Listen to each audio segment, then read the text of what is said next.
Bismillahirrahmanirrahim. Assalamualaikum warahmatullahi wabarakatuh. Alhamdulillah, asyhadu an la ilaha illallah wahdahu la syarikalah wa asyhadu anna Muhammadan abduhu wa rasuluh. Allahumma shalli wa sallim wa barik ala Muhammad wa ala alihi wa ashabihi ajmain, amma ba'd. Pemirsa yang insya Allah dirahmati oleh Allah Subhanahu wa taala. Alhamdulillah, pada kesempatan kali ini kita berjumpa lagi dalam sebuah momen yang sangat luar biasa, di bulan yang sangat kita nanti, bulan yang sangat kita cintai tentunya oleh seluruh umat Islam yang ada di dunia, bulan yang penuh berkah, bulan penuh ampunan, dan bulan diturunkannya permulaan Al-Quran. Maka perlunya kita bersyukur kepada Allah karena atas nikmat Allah yang telah diberikan dan kita gunakan nikmat itu, maka kita seharusnya bersyukur kepada Allah Subhanahu wa taala. Tentu selain kita dengan mengucapkan alhamdulillah, mari kita tunjukkan, kita buktikan, kita aktualisasikan diri bentuk kenikmatan tersebut dan bentuk bersyukuran kita kepada Allah itu dengan menjalankan ketaatan kita, yaitu melakukan amalan-amalan soleh. Dan tentunya kita harusnya berselawat kepada Nabi kita, Nabi Agung, Nabi Muhammad SAW. Semoga kita dan orang-orang yang kita cintai mendapatkan syafaat dari beliau di yaumul qiyamah nanti. Amin, Allahumma amin. Pemirsa yang insya Allah dirahmati oleh Allah Subhanahu wa taala, alhamdulillah kita bisa bertemu kembali. Dan tentunya ketika kita memasuki bulan Ramadan, bulan yang dinanti-nanti ini, bulan yang memang puasanya langsung dinilai oleh Allah Subhanahu wa taala, maka seharusnya kita sebagai orang beriman, orang hamba Allah yang taat, maka kita tunjukkan ketaatan itu dengan ibadah.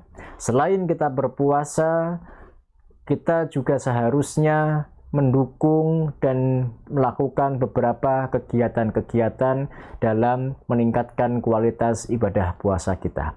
Karena sejatinya tujuan dari perintah diturunkannya ayat surat Al-Baqarah ayat 183 itu ialah la'allakum tattaqun, menjadikan kita menjadi orang yang bertakwa. Imam Asyuti menafsirkan ketika dalam bahasa Arab ada diawali dengan kata la'alla, maka ini memiliki arti setiap hal, setiap keinginan besar atau tujuan yang ingin kita capai itu tidak akan pernah terwujud jika kita tidak mampu melakukannya dengan sungguh-sungguh. Maka ketika kita berpuasa dan kita tidak melakukan puasa itu dengan sungguh-sungguh, maka kita berpotensi untuk tidak mendapatkan tujuan dari puasa, yaitu la'allakum tattaqun. Maka ketika seorang hamba yang beriman diperintahkan Allah untuk berpuasa dan kemudian ia isi kesehariannya dengan ibadah-ibadah yang berkualitas, dengan ibadah yang mendukung puasa itu, maka insya Allah tujuan dari puasa akan kita capai, yaitu tattaqun tadi. Maka pemirsa yang insya Allah dirahmati oleh Allah, ada beberapa hal yang seharusnya kita lakukan sebagai penunjang puasa kita. Dan ternyata beberapa hal yang akan kami sampaikan ini ternyata sering dilalaikan oleh orang banyak. Yang pertama ialah mari kita untuk memperbanyak sholat. Apa yang perlu ditambahkan? Sholat fardu kita sudah tahu jumlahnya. Formasinya 2-4-4-3-4. Tidak mungkin formasi dari sholat fardu itu berubah menjadi 3-4-2, 4-3-3 atau yang lain sebagainya, tidak. Tetapi formasinya jelas, tetap hingga akhir hayat kita 2-4-4-3-4. Kemudian yang ditambahkan apa? Bisa ditambahkan dengan sholat sunnah rawatibnya. Dalam sebuah hadis Rasulullah SAW menyampaikan kepada para sahabat waktu itu, barang siapa yang menjaga dengan konsisten melakukan sholat 12 rakaat sunnah, maka Allah akan membangunkannya rumah di surga. Setelah Nabi berwasiat kepada para sahabat, maka para sahabat berkomitmen bahwasannya mereka tidak akan pernah meninggalkan sholat 12 rakaat tadi. Maka mumpung kita masih di bulan Ramadan ini, mari kita tingkatkan kualitas atau jumlah sholat kita.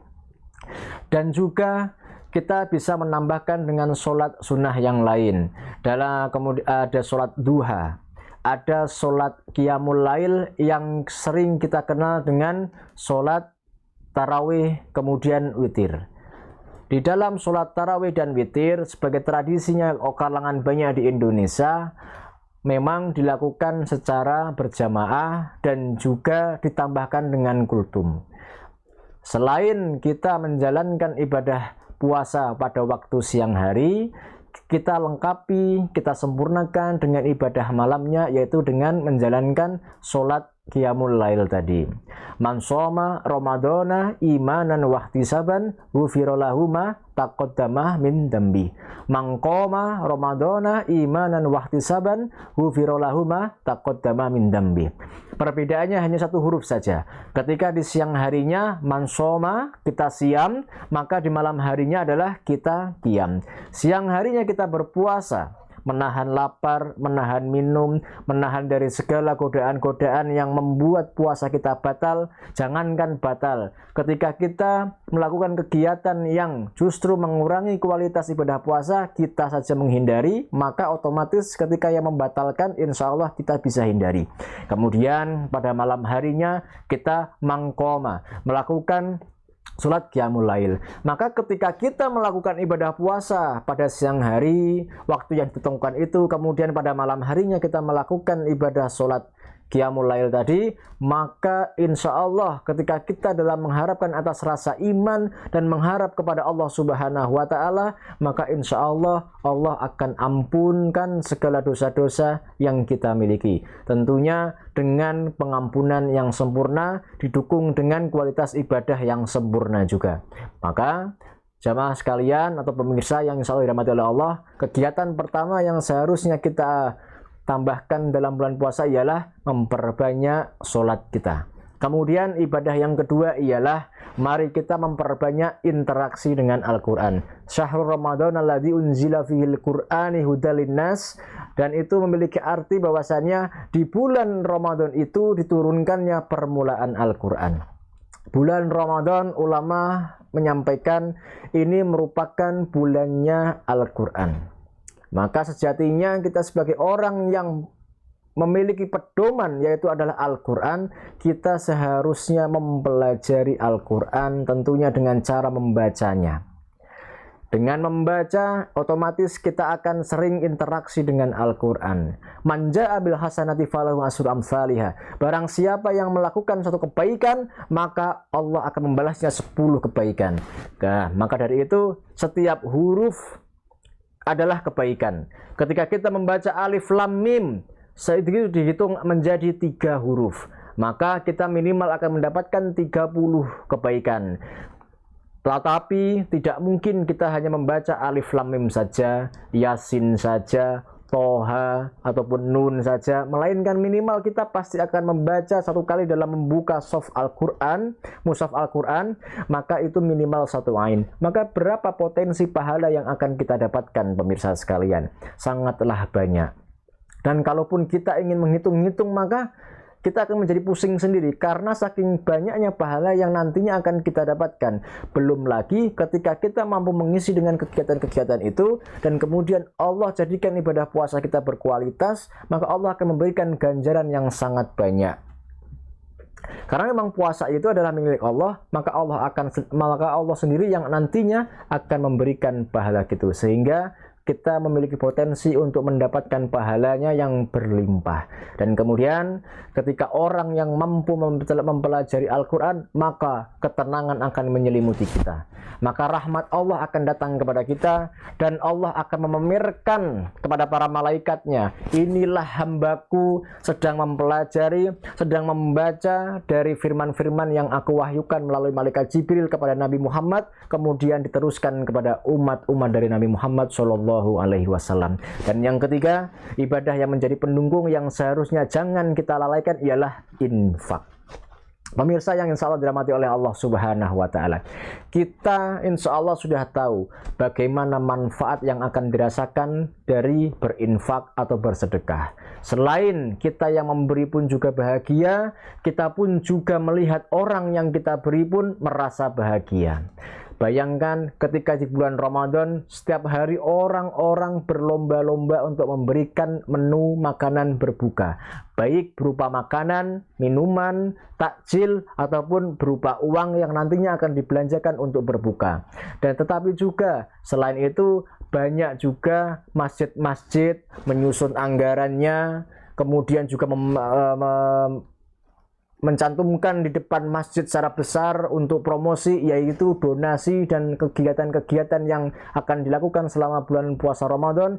Maka ini bukan memiliki arti mereka mengemis kepada kita, melainkan adalah mereka membuka lowongan kepada kita untuk kita terus berlomba-lomba dalam kebaikan, berfastabiqul khairat, dalam rangka berinfak tadi, dalam rangka bersedekah tadi. Karena memang tujuan dari puasa itu selain menimbulkan ketakwaan personal dengan cara kita menambah sholat kita, memperbanyak bacaan Al-Quran kita, yaitu adalah menambahkan ketakwaan sosial, yaitu sama-sama saling berbagi, sama-sama saling memberi, tentunya dalam rangka kemanfaatan kita bersama.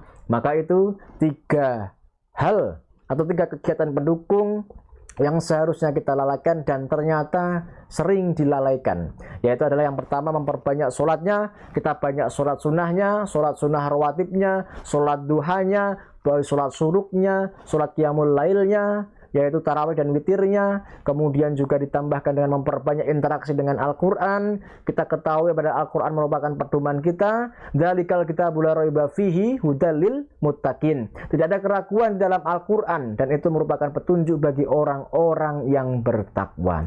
Dan kemudian yang ketiga adalah infak atau sedekah. Mari kita gunakan, mumpung di bulan Ramadan ini tingkatan pahala itu sangat ditambahkan. Marilah kita berlomba-lomba untuk memberikan sesuatu yang bermanfaat kepada orang lain. Kalau kita tidak memiliki kecukupan harta untuk memberi, maka kita gunakanlah sedekah dengan tenaga kita. Dengan kita membantu mempersiapkan menu berbuka di dalam masjid ataupun tempat yang lainnya, itu pun sudah termasuk dalam kita bersedekah dengan tenaga kita. Mungkin itu yang bisa kami sampaikan, pemirsa yang insya Allah dirahmati oleh Allah Subhanahu wa Ta'ala.